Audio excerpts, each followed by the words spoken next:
Bonjour Gilles, bonjour Jean-Sébastien. On va faire un petit débat sur la thématique générale, c'est est-ce que les psychologues sont des soignants? Gros débat, d'une bêtise sans nom, mais d'une importance cruciale, puisque ça fait depuis que la profession existe qu'on ne sait toujours pas. Donc j'aurais voulu savoir un petit peu votre point de vue. On va discuter sur certains points. Ça évoque pas mal de thématiques. Paramédicalisation, prescription, est-ce qu'on soigne des gens? C'est quoi la santé? Est-ce que c'est médical? C'est toutes les questions qui tournent toujours en boucle. Donc, je vais vous laisser prendre la parole. Vous pouvez vous représenter en deux lignes pour ceux qui n'ont pas vu les interviews. Et puis, vous nous dites un petit peu après ce que ça vous évoque. Ça vous va? Qui commence? Allez, ça va. Bon, écoute, Parlez, tu y moi je vas. veux bien. Ça te va, Gilles, si je peux commencer, ça te va? Très bien. Ok. Du coup, moi, le débat m'intéressait parce que donc, je suis docteur en psychologie et psychothérapeute. Et du coup, le débat m'intéressait parce que j'ai fait un long parcours dans l'hôpital public où la question d'être soignant se pose aussi par l'effet du milieu, en fait, puisque c'est un environnement dans lequel le psychologue est entouré de gens qui sont catégorisés comme étant soignants. Et à l'hôpital, on est, nous, catégorie socio-éducatif. Donc, c'est déjà un statut particulier, quoi. Est-ce que le psy se rapproche de l'éducateur pas du rééducateur, mais du socio-éducatif. Et je pense que les enjeux du débat sont importants parce qu'il s'agit de sortir d'une considération où notre pratique de la santé mentale serait un soin de confort, un soin supplémentaire, un soin accessoire, ou parfois dans les services médicaux, on remet en question la pertinence des interventions psy ou leur utilité, quoi. Donc il y a un enjeu de crédibilité dans le fait d'assumer une posture de soignant, à mon avis, dans notre profession, quoi. Et ça rejoint un peu ce dont on avait discuté sur le fait d'associer être psychologue et psychothérapeute, puisqu'il y a, pas, il y a moins d'ambiguïté sur le psychothérapeute qui fait du soin Oui, psychique, par exemple. et encore, mais souvent on associe le psychologue clinicien et il y a pas mal de psychos du travail ou des neuropsys qui vont dire ça ne nous concerne pas, nous on n'est pas des soignants. Donc je me suis dit, tiens, on va ramener Gilles Rioux pour voir ce qu'il en pense. Mauvaise pioche. Bonjour Maximilien, bonjour Sébastien et bonjour à toutes et tous. Oui, je suis psychologue. Je mets un point d'honneur à porter un titre volontairement généraliste. J'ai déjà eu l'occasion d'expliquer en quoi la clinique pouvait ne pas relever seulement de la psychopathologie et de la pratique de la psychothérapie. Ouais. Et peut-être pour repréciser, parce que finalement, ça va nous amener au sujet du jour. La clinique, pour moi, c'est ce qui se passe à un moment ici et maintenant, et où on est en direct, où on opère à chaud, et où on ne peut pas prendre le temps de dire, écoutez, je vais y réfléchir et puis je reviendrai vous exposer mon analyse aussi géniale que brillante un peu plus tard. Et donc, à ce titre-là, pour moi, c'est une des constantes fondamentales de notre métier.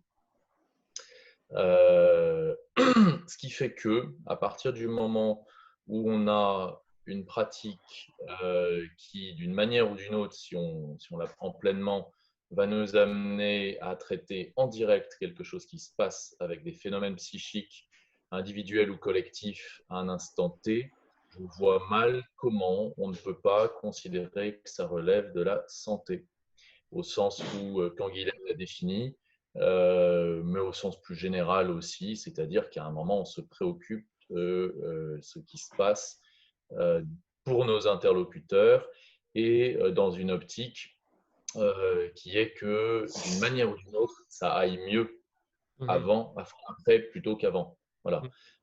Quelle que soit la façon dont on va expliquer le ça va mieux, que ce soit sous l'angle de la clinique de l'activité, récupérant du pouvoir d'agir, sous l'angle de la psychothérapie, sous l'angle de la thérapie familiale, systémique, enfin, peu Mhm. importe comment on le prend, à la fin, c'est plutôt quelque chose de cet ordre-là qui me semble définir finalement en profondeur notre pratique de psychologue. Mhm. Voilà. Et puis peut-être tout de suite pour faire un point aussi par rapport à ce que Sébastien évoquait dans le statut des psychologues, donc socio-éducatifs par rapport à des professions de santé et des médecins. Euh, on me disait il n'y a pas très longtemps, ouais, mais des psychologues du travail, des psychologues scolaires, des psychologues sociaux, du coup, ils ne rentreraient pas dans la santé. Jusqu'à preuve du contraire, il y a des médecins du travail, il y a des médecins scolaires et il y a même des médecins qui font de la santé publique et qui ne voient jamais un patient. Pour autant, ils sont bien médecins. Et les fameux médecins légistes aussi. Oui, il y a les médecins légistes, effectivement, que j'ai oublié de citer, mais il y a les médecins légistes. Enfin bref, et c'est pas un sujet pour eux. Voilà. Ok.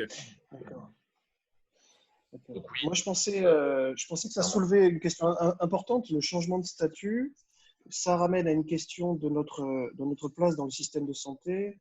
Système de santé en France qui est entièrement articulé autour du médecin, du coup, et qui forcément nous fait bouger, nous met en mouvement de notre place actuelle vers une potentielle paramédicalisation. Là, il y a quelques années, on avait parlé d'une périmédicalisation qui aurait été un statut un peu plus autonome et différencié, mais qui, à mon avis, a peu de chances de se concrétiser dans ce Et système. on est obligé d'y repasser. C'est ça que ça veut dire, c'est qu'on est obligé de repasser par le médecin à chaque fois, parce que s'il ne nous prescrit pas, on n'est pas en satellite autour du médecin, quoi.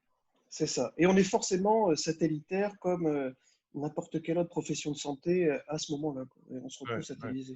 Ouais.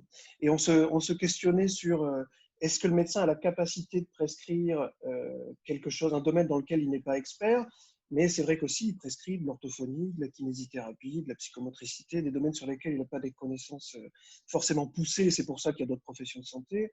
Alors la question, c'est en quoi ça nous engage avec ce médecin? Est-ce qu'il est illégitime? Est-ce qu'on garde une marge de liberté dans l'exercice de nos pratiques thérapeutiques ou pas? Ça vient s'interroger de façon importante. Ouais. Je te donnais l'exemple d'une médecin du travail qui prenait le temps d'appeler le kiné pour lui demander ce qu'elle mettait sur la prescription, ou l'orthophoniste. Mais ça reste extrêmement marginal. La plupart du temps, c'est compliqué d'avoir cette démarche. En même temps, il faut quand même s'entendre que la démarche, elle est un peu idiote. Mais c'est aussi pour que les gens puissent avoir un soin qui est payé par la sécurité sociale. Mais je veux dire, on s'acquitte d'un papier qui ne sert à rien du tout. C'est comme quand un de mes collègues médecins me dit, au besoin, moi, je pourrais te prescrire, quoi. Tu me diras ce qu'il faut marquer, quoi. Et je me dis, on est tous embarqués dans un système. Alors, c'est la règle, c'est comme ça. Si on veut à un moment donné collaborer et que les patients puissent avoir la possibilité de continuer leur parcours de soins. Mais je veux dire, ça en devient ridicule, quoi, ce truc-là. Ça n'a plus de sens, quoi. Alors, oui, ça en devient ridicule et en même temps, tous les systèmes ont ses vicissitudes. C'est-à-dire que, pour le coup, les psys du travail pourront un peu en parler, mais globalement, on peut prévoir un système aussi précisément que ce qu'on veut. Ce qui est prescrit ne sera jamais le réel et on aura toujours un écart à faire. Et à mon sens, par rapport au sujet du jour, je pense qu'on paye beaucoup plus et qu'on fait payer aussi parce qu'on peut réfléchir à la responsabilité sociale des psychologues en tant que profession qui à la fois revendiquent un titre, une existence sociétale, un besoin de reconnaissance et en même temps disent moi je veux jamais être à l'endroit où vous voudriez me mettre. Bon, très bien. Et ensuite rien. C'est tout. Ça, c'est super. La position, elle est pure, elle est parfaite. Je me souviens quand même des discussions surréalistes pour savoir s'il fallait être rattaché à un ministère, parce qu'effectivement, à un moment, quand on s'inscrit dans le système français, qui est ce qu'il est, mais enfin, on ne va pas changer. Enfin, on voit le délire que ça peut être de se dire il n'y a qu'à changer de pays, quoi. Mais il est ce qu'il est, et ce n'est pas des psychologues qui le changeront. Si vous n'êtes pas content, prenez la députation. Et puis on verra. Mais on s'inscrit quelque part. Et mes chers collègues à l'époque de dire il n'y a qu'à demander à être attaché au Premier ministre. C'est-à-dire c'est un manque d'ambition, parce qu'on aurait dû être attaché au président de la République directement. Évidemment, voilà. Évidemment. Ils manquent d'ambition. Ils ont une mauvaise estime d'eux-mêmes. Voilà. C'est ça. Je pense que voilà, faut avoir comment dire, à un moment une approche professionnelle, c'est une approche aussi qui tient compte des réalités. Et qui n'est pas dans le déni ou dans le rejet permanent. Et il faut effectivement, comme tu disais Sébastien, assumer à la fin une place où on est repéré, repérable et d'où on peut dialoguer. Et après, elle peut bouger. Mais pour l'instant, je ne crois pas qu'on soit repéré, repérable. Le ministre de la Santé fait à peine un pas en disant ce serait bien qu'il y ait des psychologues qui. On a des cris d'orfraie pour dire ah, le ministre de la Santé, le capital, le méchant macroniste, etc. Il faut arrêter de déconner. Mais c'est intéressant, ça me fait penser. Vas-y, Jean-Sébastien, tu voulais dire quelque chose? C'est intéressant, ça me fait penser à ce qui se passe à l'hôpital où, si tu veux, la mission du psychologue, à mon avis, pendant longtemps, a été d'être le trublion de l'institution. C'est-à-dire celui qui se met dans une position de méta pour observer les dysfonctionnements, les pointer, les souligner. Donc, qui revendiquait cette autonomie nécessaire pour avoir cette position méta. C'est presque le problème. c'est presque une place de superviseur ou d'accompagnant managérial, outil du travail, ou tout ce que tu veux. Mais est-ce que finalement, ça reste un clinicien auprès de l'équipe et du Oui. patient? Je suis plus très sûr. Parce que Et avoir c'est là où ces c'est positions, inconfortable. bah oui. Mais elle est très problématique, cette place. Oui. Enfin, je vois très bien ce dont tu veux parler, Jean-Sébastien. Moi, je considère que c'est une faute déontologique, au sens où ce n'est pas le contrat qui nous lie au cadre de travail, ce n'est pas la mission qui nous est demandée, mais c'est la mission qu'on s'arroge avec une Mhm. position qui est complètement trouble, Mhm. qui est en plus de ça complètement faussée, y compris parce que le cadre ne permet pas les choses. On n'est pas extérieur, on n'est pas syndicaliste, on n'est pas représentant du Tout à fait. personnel, on mélange les trois au nom Mhm. d'une pseudo-déontologie. Parce Mhm. qu'en fait, enfin, déontologiquement, ça pose quand même de gros problèmes de se permettre un rôle critique comme celui-là en disant moi seul peux, Ouais. parce que j'ai ce titre et cette Mhm. position. Non, mais, Oui, et puis théoriquement, ça peut être compliqué de quid faire des partie. syndicats, quid du dialogue social, Ouais. Mhm. Puis non, ça mais peut être quid des compliqué de syndicats, faire quid du partie de dialogue ce système social, et de s'en sortir. et on ne peut pas. Enfin, c'est faux, c'est un mensonge, c'est une escroquerie. Hmm. Mhm. Et puis, je veux dire, quand les partenaires sociaux se réunissent, à la limite, ils peuvent dire on a besoin de quelqu'un pour nous aider à réfléchir, à prendre du recul parce qu'on est un peu perdu, et on va solliciter quelqu'un dont ça va être la mission, le mandat sera clair. Bon, Mhm. et pourquoi pas à ce moment-là un psychologue, mais on ne peut pas être jugé parti. Ça relève quand même d'une espèce de fantasme, moi, que je trouve très, très toxique, quoi. Et on Mhm. se le fait depuis longtemps. Et c'est ce qui a légitimé dans la ligne hiérarchique l'inscription des psychologues auprès du directeur d'établissement, comme au Premier ministre, hein, tu disais, mais à l'hôpital, c'est Ouais, ça, on est rattaché au directeur d'établissement et pas au médecin et pas aux fonctionnels. Tu vois, sur le plan hiérarchique, bon, évidemment, par délégation, on finit toujours par être rattaché au médecin, mais du coup, c'était pour préserver cette fameuse autonomie institutionnelle et c'est pour ça aussi qu'on n'est pas dans des cadres soignants, pour pas être inféodé, entre guillemets, à des cadres médicaux, etc. Mais ouais, moi aussi, je trouve ça très problématique, en fait, parce que du coup, les psys qui veulent préserver cet espace d'autonomie, considèrent que être soignant, ce serait vendre son âme et rentrer dans le système, ne plus pouvoir s'autoriser cette posture. Et c'est ce qui crée ces résistances, ces cris d'orfraie, etc. Et tout ce qu'on voit à chaque fois qu'il y a une ouais. proposition de mouvement au sein de la profession. C'est notre sacro-sainte autonomie, notre liberté de parole. Donc, Et ouais. dans l'histoire du soin, il y a un autre truc important que j'ai souvent entendu aussi, c'est que soigner, ça voudrait dire qu'on aborderait les gens sous l'angle pathologique, qu'on voudrait réduire la pathologie, qu'on s'attaquerait aux symptômes et donc qu'on serait des agents normalisateurs de l'institution auprès des individus. Et que la mission des psychologues était de faire valoir leur singularité psychique et pas d'être dans ce soin qui pourrait être vécu comme normalisateur. Là, je relaye un peu les choses que j'ai entendues pendant 20 ans parce que Mais bien sûr. vu que personne n'est contre le fait qu'on soit enseignant, donc autant qu'on mette des voix et qu'on voit un peu ce qui se réveille aussi. Hein. Ouais. Non, mais complètement. Complètement. Et pour reprendre là-dessus, il y a aussi un élément, enfin moi, qui m'interroge beaucoup, à vouloir être attaché au directeur de l'établissement, qui n'a absolument aucune possibilité de Mm. contrôler, de comprendre, d'observer notre travail. Comment est-ce qu'on peut raisonnablement lui rendre des comptes alors qu'il n'a vraiment pas que ça à faire? Bon, on Et a de deux compris la choses l'une. pirouette. On a compris la Et pirouette. de deux choses, et de deux Mm. choses l'une. Parce que le fait d'être professionnel, pour moi, la définition d'un professionnel, c'est quelqu'un qui a la capacité de rendre compte, et c'est même inscrit dans notre code de déontologie, des choix qu'il a fait pour poser ses actes. La responsabilité, oui. C'est la responsabilité. Et pour moi, cette définition, c'est aussi la définition même de l'autonomie. Je suis autonome Mm. à partir du moment où je suis en capacité de rendre compte de mes décisions professionnelles. Sinon, je suis dans un no man's land et Mm. c'est la porte ouverte à la violence. Bon. Mm. Et en fait, créer ces conditions de ne rendre compte à personne, c'est quand même sacrément violent, à tout niveau. Y compris pour celui qui veut à un moment s'inscrire dans une pratique responsable en disant mais moi je souhaite rendre. Donc, on Euh, reprend. On était sur la responsabilité du directeur oui, tout à d'hôpital. fait. Voilà, le fait d'être attaché au directeur d'hôpital fait qu'on ne peut pas réellement rendre compte, ou en tout cas on crée les conditions pour que personne ne soit vraiment comment dire, destinataire de notre compte-rendu du travail. Bien sûr, il y a les patients, bien sûr les gens qu'on voit, mais à la fin, on rend compte à une institution. Et à mon sens, cette position, elle est quand même assez tordue. Je vais préciser très concrètement pourquoi. La première, c'est que dans un hôpital ou dans une institution, quelle qu'elle soit, quand il y a quelqu'un qui est rattaché au directeur général et à personne d'autre, on appelle ça un conseiller, un directeur de cabinet, un adjoint, ce qu'on veut.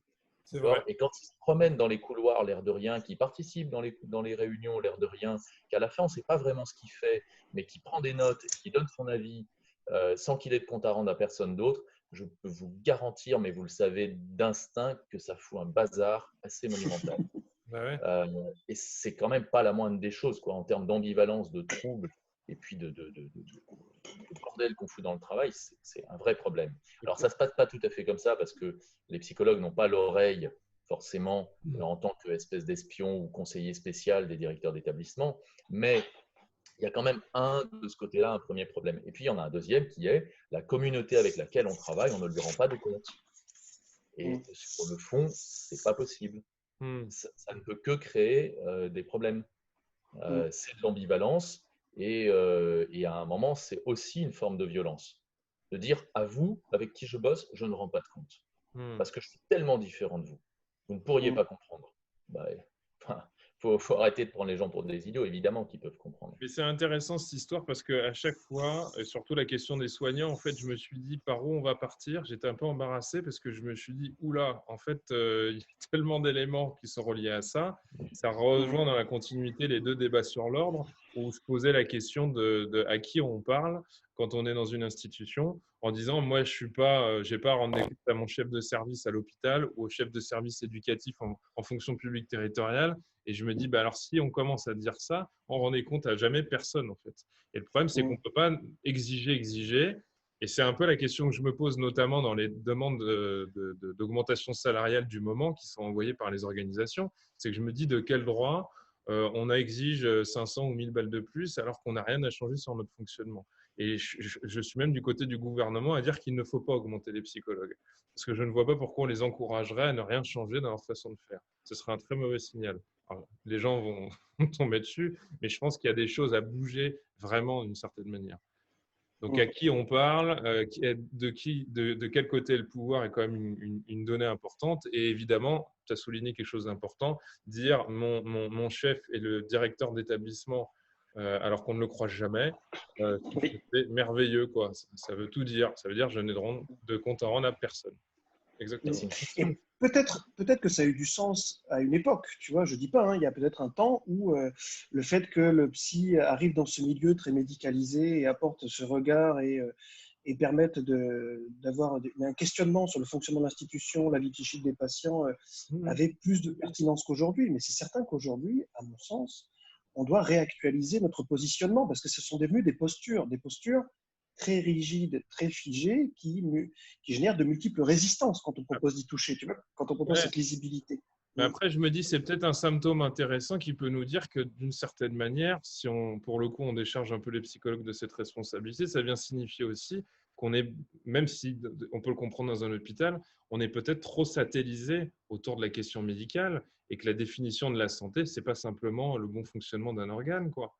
Et que peut-être que c'est ce qui s'est passé, notamment au Québec, on peut avoir des chefs de service qui sont psychologues. Je me dis que peut-être ça a permis ça, de dire, bah, moi, je peux rendre des comptes et expliquer ce que j'ai fait plus facilement à quelqu'un qui est de mon métier, même si ce n'est pas mon ami. Je vais pouvoir lui expliquer quand même, tandis que le médecin, peut-être qu'il n'y comprendra rien, comme moi, je ne comprendrai jamais rien finalement au détail de la médecine.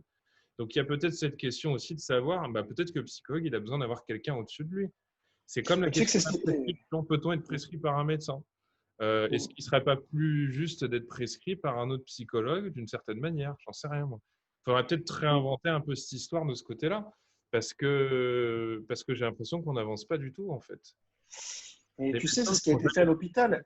L'expérimentation sur les unités de psychologie, et ça a été… donné quoi, ça, d'ailleurs? Parce que moi, j'en ai plus entendu parler. 3% des établissements ont adhéré à l'expérimentation, d'après les chiffres que j'avais eus à l'époque. Bon. Mais ça a donné ça a donné que les collèges de psychologie où ça a eu lieu, enfin en tout cas de mon expérience, je vais parler que de là où j'étais, s'est transformé en unité de psychologie qui a essayé de faire de la ressource documentaire, de la formation, de proposer de participer aux évaluations des psychologues, parce que du coup il y a la question de l'évaluation des psychologues, dans qui évalue un psychologue en fonction de quels critères, tu vois. Normalement, ce n'est pas les cadres de santé. Donc, les psychologues avaient proposé d'être là. Et il y avait l'idée peut-être d'avoir un cadre psychologue ou un référent psychologue qui serait en charge de gérer cette unité et ses différents membres, en fait. Ouais. Mais là, ça a mis quand même de nombreuses difficultés, de nombreux conflits. Personne ne voulait être encadré par un autre psy, en gros. Ah, bah c'est joli ça aussi. Voilà. Personne ne voulait être encadré Seul par un Dieu autre me psy. juge. On devrait tous se faire tatouer Seul Dieu me juge sur le biceps. Personne n'était assez légitime pour encadrer les autres. Tu vois, c'était Et ça. on rajouterait et je suis athée. Je suis Ouais, c'est ça. Ça s'appelle un gros doigt d'honneur de psy. Non, mais il y a plein de trucs autour de ça dans ce que tu dis sur cette expérimentation. Enfin, un élément classique de management, en fait, on n'est même plus dans la psycho, mais évidemment, il y a des dimensions aussi là-dessus.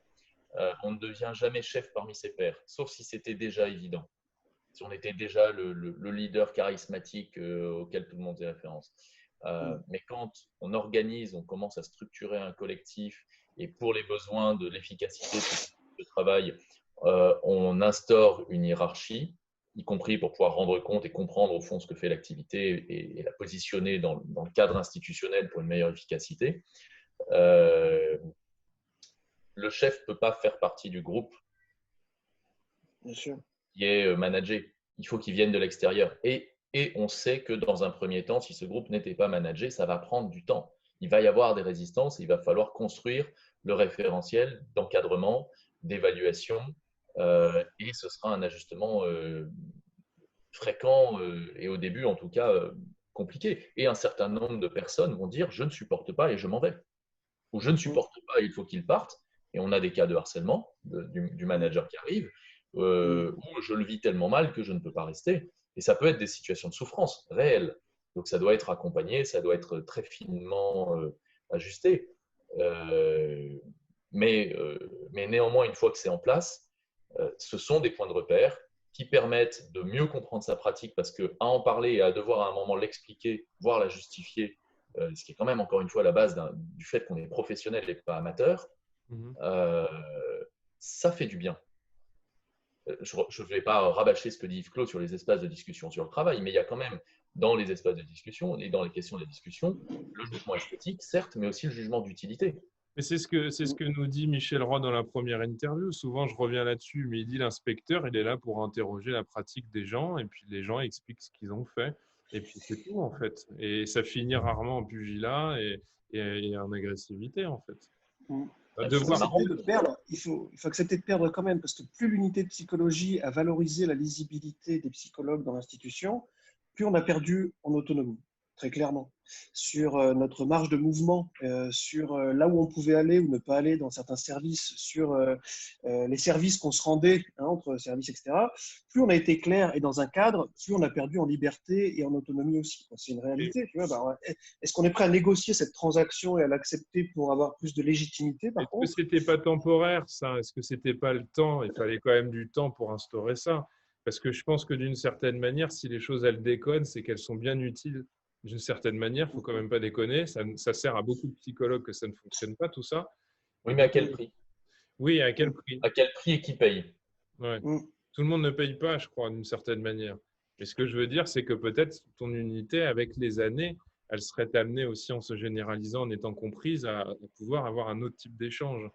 Tu vois ? Je ne crois pas que le changement, il peut s'enclencher, être compris par tout le monde à ce moment-là. C'est ça. Et puis, je ne sais pas, dans une unité où il n'y a que des psychologues, ça m'angoisse un peu. Mais bon, après, dans un hôpital. Et puis, il y a la psychiatrie de liaison, on te dira, où il y a plein de psychologues dans plein de services de psychiatrie de liaison. Donc, et finalement, on refait des échafaudages. Pourquoi ? C'est aussi cette question, quoi. Est-ce que c'est parce qu'au fond, on est des gens un peu difficiles et caractériels ou, tu vois ? Et puis, une fois qu'on a commencé à mettre ça en place, c'est bien joli, mais il faut pouvoir aussi mettre ça en place dans le réel, auprès d'une fonction publique. Et donc là, après, on part sur d'autres trucs, quoi. Nos questions, elles sont lunaires pour la plupart de ces gens-là, quand même. Et puis, c'est vrai que… Vas-y, Gilles, je t'en prie. Oui, je pensais, tu vois, à la perte de degré de liberté. Bon, c'est par rapport à l'autonomie. Et en fait, c'est assez évident qu'à partir du moment où on sort de l'ambivalence, comme disait Mitterrand, on en sort à ses dépens. Donc, on va avoir une restriction par rapport au là où on allait. Mais en fait, on y allait à quel titre et à la fin, avec quelle finalité, quel effet, euh, qu'est-ce qu'on en faisait de ce boulot, à qui ça profitait. Si on est capable de dire à qui ça profitait, si on est capable d'en faire la démonstration, d'oser la discussion là-dessus, et pas simplement de dire en fait c'était mon petit confort parce que finalement je rendais compte à personne, j'étais comme un papillon, un peu un électron libre, et moi ça me faisait plaisir, mais l'utilité de tout ça pour la boîte ou pour l'institution ou pour l'hôpital ou pour les patients ou pour mes collègues, ce n'était pas mon sujet, parce que ça peut être un peu les questions au fond. Si on peut affronter ces discussions, il n'y a pas de problème. Le périmètre, il sera pensé, il sera conçu, etc. Mais je pense qu'à un moment aussi, un professionnel ne peut pas être en permanence à toutes les places. Parce que sans ça, enfin, c'est pas des professionnels qui sont dans ces positions-là. Enfin, c'est des gourous, c'est des charlatans, c'est les conseillers occultes dont on ne sait jamais ce qu'ils foutent et qui foutent un bazar pas possible. Mais c'est pas des professionnels. Et je vais faire écho à une expérience qui était la mienne. J'ai animé pendant quelques temps l'équipe des psychologues, et donc j'étais le manager, l'équipe des psychologues de France Télévisions, qui était une équipe de prestataires et qui intervenait en région.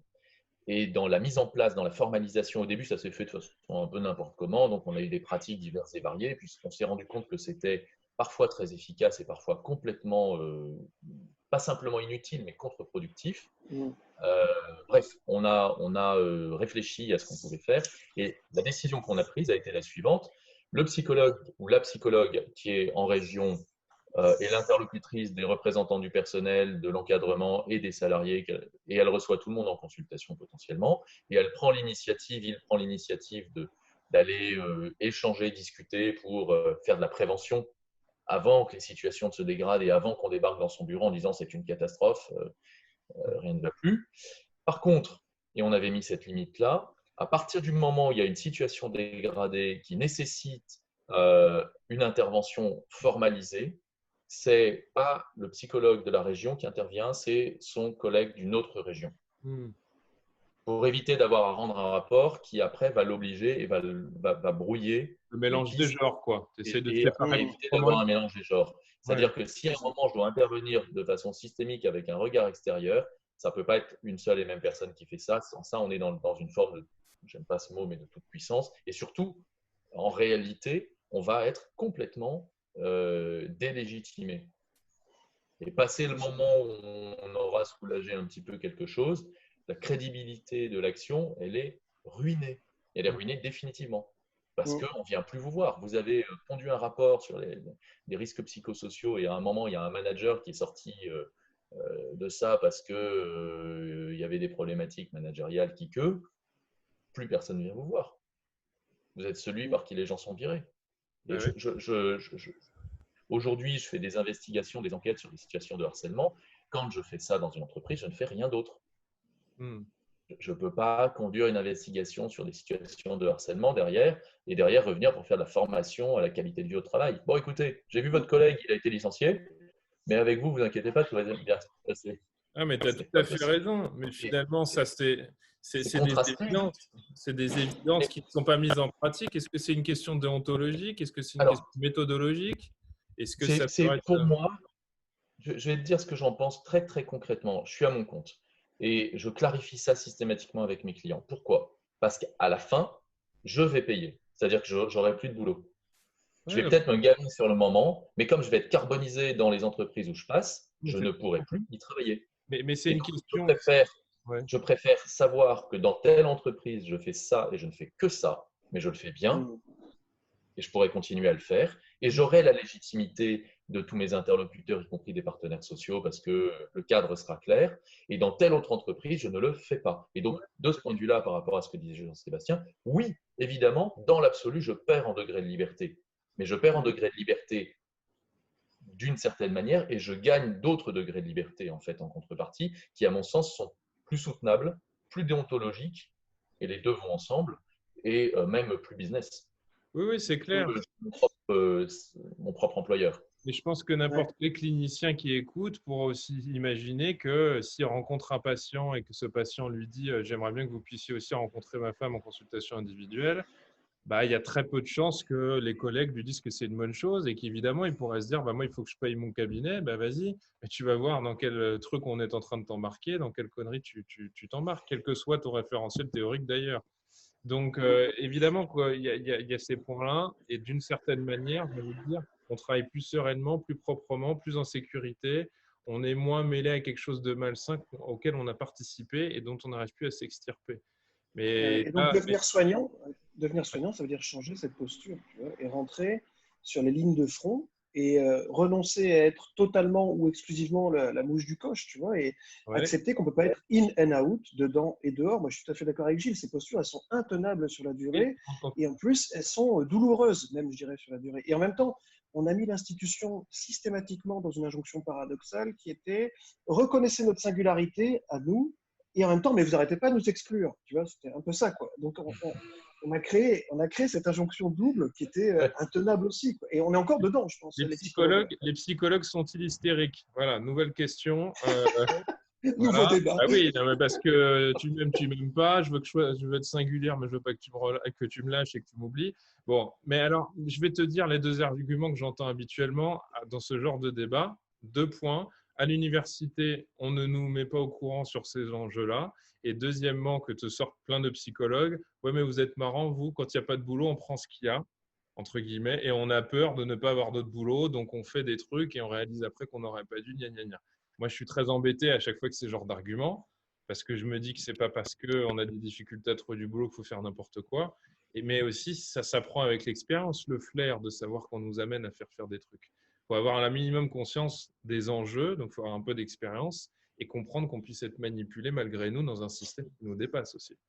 Oui. Parce que quand on me dit Sébastien, que tu pourras épauler telle personne, bon, voilà, je suis là, je veux le faire, et puis je me rends compte que en fait, je n'aurais pas dû. Ça, c'est l'expérience qui nous le fait comprendre, tu vois. Donc, il y a cette question qui va revenir très régulièrement. Il n'y a pas de boulot, donc on fait ce qu'on peut, etc., quoi. Mm. Ah, c'est chiant, ces arguments. non, mais je peux commencer à proposer une piste de réponse, puis Jean-Sébastien, n'hésite pas à compléter. Ok. Deux choses. D'abord, quelle que soit la qualité d'une formation, on apprend et on a le droit de se casser la figure, on a le droit de faire des erreurs. Et je pense que c'est là où avoir un collectif qui sait où il est, qui part pas dans tous les sens et qui invoque pas n'importe quoi pour justifier d'être n'importe qui, pour reprendre l'expression d'un grand homme politique, Oui, euh, c'est important. C'est-à-dire, oui, il y a le droit à l'erreur, évidemment.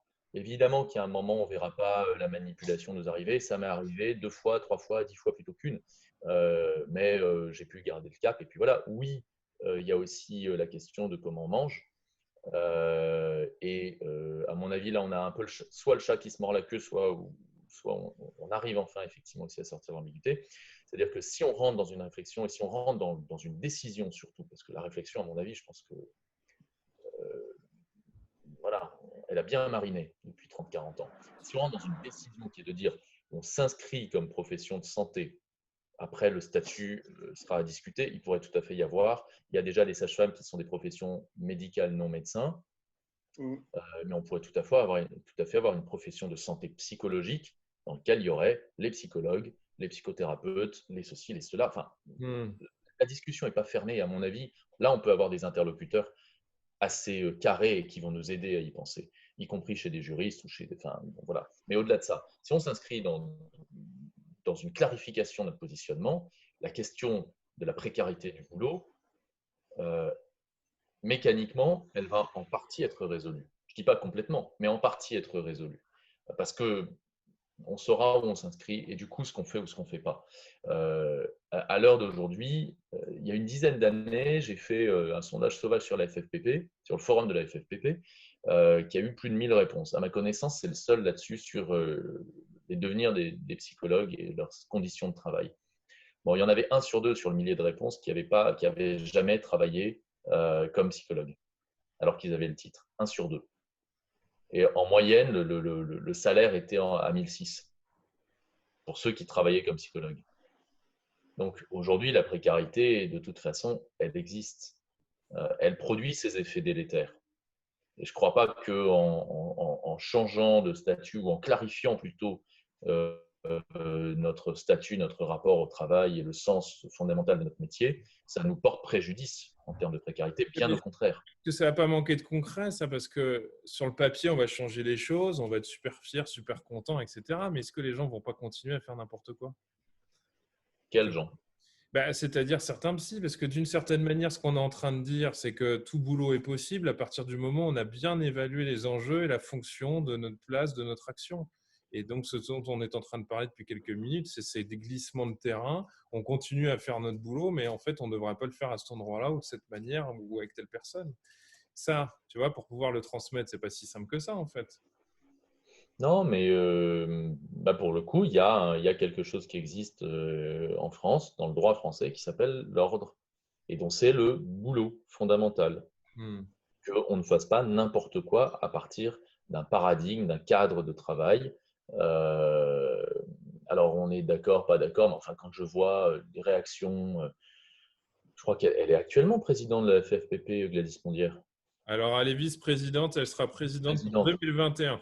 Non, mais elle a quand même une parole publique, hein, en commentaire sur un de tes textes, qui dit moi, j'aime pas les ordres, désordre, contre-ordre et autres trucs comme ça. Le niveau de réflexion d'une vice-présidente de ce qui se présente comme la plus grande organisation représentative des psychologues, qui s'en tient à des espèces de C'est des slogans, 68. Oui, c'est ça. slogans. Non, mais de slogans, c'est même pas du bon Lacan, quoi. Faut pas déconner. Euh, c'est, c'est, c'est, c'est, c'est- c'est- enfin, je pourrais lui dire en face, c'est tragique. C'est vraiment tragique. En tout cas, elle le Que verra ce en soit face quand ça, elle verra la que ce vidéo. soit Mais ça le cadre de pensée qui préside Mm. euh, à la plus grosse organisation de psychologues en France, c'est à pleurer. Enfin, on est où? Et puis demande à un juriste, quoi. Demande à n'importe quel juriste, il exploserait de rire si on parlait pas effectivement à la fin de santé, y compris psychique, et de personnes qui ont des besoins, quoi. Enfin, quand Olivier Véran dit qu'il aurait besoin de plus de psychologues et j'aimerais faire évoluer leur mission, c'est quand même une reconnaissance majeure du ministre de la Santé. C'est pas la première. Et on lui dit, va te faire voir. Mm. Va te faire voir. Répondre à plus de besoins, plus de problèmes, plus de demandes d'une population qui a un vrai besoin. Et il ne dit pas des psys en général, il dit des psychologues. Mm. c'est Il y a comme une ça que tu représentation quand perçois. même. Tu perçois C'est qu'on pas lui a dit d'aller. déconnante. Tu perçois qu'on lui a dit d'aller se faire voir. Alors, Ah bah, pas qu'un peu, ouais.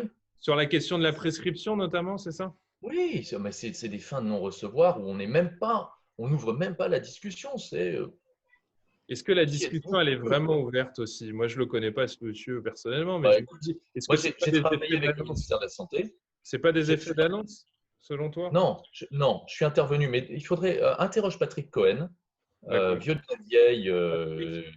Tu nous vieux de diras un la peu. vieille du métier, sur les psychologues Kouchner. Interroge-le là-dessus. Juste un entretien là-dessus et demande-lui quelle a été la réaction des cadors de notre profession à l'époque. Ils ont Hmm. envoyé promener pour des questions de posture, 5000 postes et une reconnaissance institutionnelle. C'est Comme ça, c'est là facile. où souvent, dans un des messages qui était publié il y a quelques jours, il y avait marqué, je me demande si c'était pas Gladys, mais qui avait dit on n'est pas là pour représenter la profession, mais on est là pour représenter les gens qui adhèrent à notre organisme. En Ah oui. gros, si vous voulez peser dans la balance, il faut adhérer, ou alors en gros, vous n'avez qu'à monter votre parti. Mais moi, ça Donc, continue à me déranger en fait d'une certaine manière. Parce que je me dis il que faut j'ai pas voir. envie d'avoir une carte pour avoir le droit de vote. Tu Mais vois. non, mais attends, regarde les statuts de la FFPP, d'accord? Mm. C'est du foutage de gueule de dire ça. Hmm. C'est du foutage de gueule. En tout cas, ce que tu Alors, dis, c'est qu'il effectivement, faut aller vers une clarification de nos statuts en tant que psychologue et de nos positionnements pour exister socialement, exister institutionnellement, que la précarité, elle est sans doute liée à la surproduction de psychologues avec peut-être un niveau de formation qui pourrait être un peu plus poussé, un peu plus spécifique, un peu plus Production sélectif. avec Et Olivier avec. Véran qui cherche des psys. Donc, je vais Ouais, là-dessus. mais alors voilà, est-ce qu'on est déjà, il y a beaucoup de psys sans emploi, tu vois. Qu'est-ce qui fait que si Olivier Véran cherche des psys, il y a autant de psys sans emploi, tu vois. Est-ce qu'on ne doit pas repenser aussi ce circuit de la formation et de son aboutissement avec un cadre sélectif et un niveau de performance plus élevé? Ça me paraîtrait Oui, mais cohérent pour que. ça n'est gérable. Tu vois, en Belgique, par exemple, ils ne gèrent pas ce calcul-là non plus. Et pourtant, ils ont une commission qui est proche de l'ordre, qui n'est pas un ordre. Ils ne gèrent pas le flux, le débit. Donc, pour moi, tant qu'il n'y a pas d'ordre, ça, c'est du vent. Parce que personne, il n'y a aucune UFR, les UFR ne vont pas s'appeler entre elles pour dire maintenant on va réguler le chiffre et Alors, on va juste en faire en rentrer 30. Pas toutes. Ah, il y aura peut-être une UFR qui va le faire, mais il faut que en tout le monde, à un l'occurrence, moment donné, se donne une optique de chiffre et puis il faut pouvoir le calculer, ce chiffre-là. ouais. Ce que je vois avec le débit d'eau, ce n'est pas si simple en fait. Le numéro Mais en SCOGI, l'occurrence, il ne doit pas être… en l'occurrence, là-dessus, les universités du Sud, c'est-à-dire Aix-Marseille, Nice et Montpellier, et c'est Michel Carlier qui m'en avait parlé, donc qui est prof à Aix, que j'ai eu comme prof et qui est adhérente à la FFPP. Pour le coup, l'AEPU là-dessus avait fait un vrai bon boulot qu'il faut reconnaître. Il s'était concerté pour faire en sorte qu'après la licence, sachant que la licence en fait ouvre à d'autres métiers que la psycho, que le titre de psychologue, dont de l'assistante sociale, etc. Donc, ils ne voulaient pas avoir une sélection avant la licence pour ces raisons-là. Mais après la licence, plutôt que ce soit à la fin du Master 1, ils ont mis la sélection après la licence. Et les universités se sont concertées ensemble pour qu'il n'y ait pas d'effet de fuite des étudiants vers tel ou tel et pour qu'il y ait une cohésion. Et ça, je trouve ça plutôt bien parce que ça a eu comme effet et c'est important aussi pour constituer une identité professionnelle. Enfin, je rejoins ce que disait Jean-Sébastien. Ça a eu pour effet que les masters 1 et 2 ont été des masters continus. C'est-à-dire qu'une fois qu'on avait passé le cap de la licence, qu'on rentre en master 1, on n'a pas le goulet d'étranglement hyper violent. Comme à l'EPP, pour moi, c'est logique. On commence ensemble. Alors, le PP, c'est avant le PP, c'est à l'entrée en première année. Et au Québec, pour y être passé, pareil, hein. les effets de cohésion d'équipe d'anciens de l'EPP, il n'y a pas de chômage à l'EPP. Hein. Oui, bah ça, c'est clair. C'est clair. Pas de chômage. C'est clair. Voilà. Donc, et au Québec, c'est pareil. Il y a des premières années, très rapidement, on fait la sélection. On n'attend pas l'avant-dernière minute coupée. Contrairement à ce que je vais faire par rapport à ce débat qui est limité en termes de temps. Non, mais peut-être voilà un mot pour moi pour conclure sur la question, puisque le sujet c'était la santé. Ce qu'il y a derrière, c'est la sortie de l'ambivalence et qu'on cesse de faire payer à notre profession, aux jeunes professionnels en particulier, mais même aux anciens qui sont en souffrance par rapport à ça, qu'on cesse de faire payer aussi à la société, aux professionnels avec qui on travaille et aux patients à la fin, le prix de notre ambivalence et notre ambiguïté. Ça pour moi, et c'est une question déontologique finalement, autant que professionnelle et d'efficacité. Je suis d'accord, tout à fait d'accord. Et tu sais, tu as publié un petit post sur les médecins qui reconnaissaient l'importance des psychologues dans les établissements de santé pour soutenir les équipes.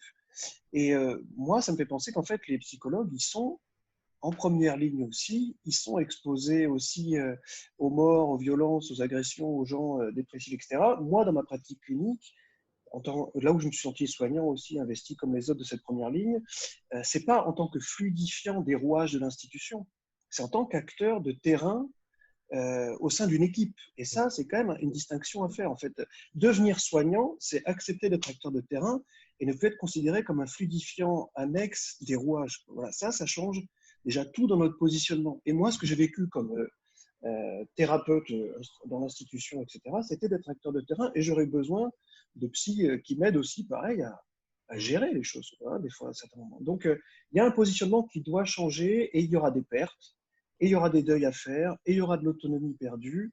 Et si on ne l'accepte pas, ça ne bougera pas de toute façon. Bon, écoutez, je vous remercie. Je suis quand même frustré parce que les débats ne peuvent pas durer 3 heures. Quand on est dedans, moi, je pense que 3 heures, c'est un minimum.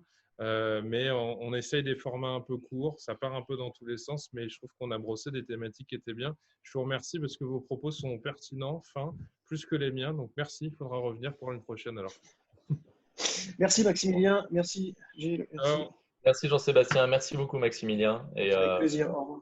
À poursuivre. Oui, merci. À bientôt.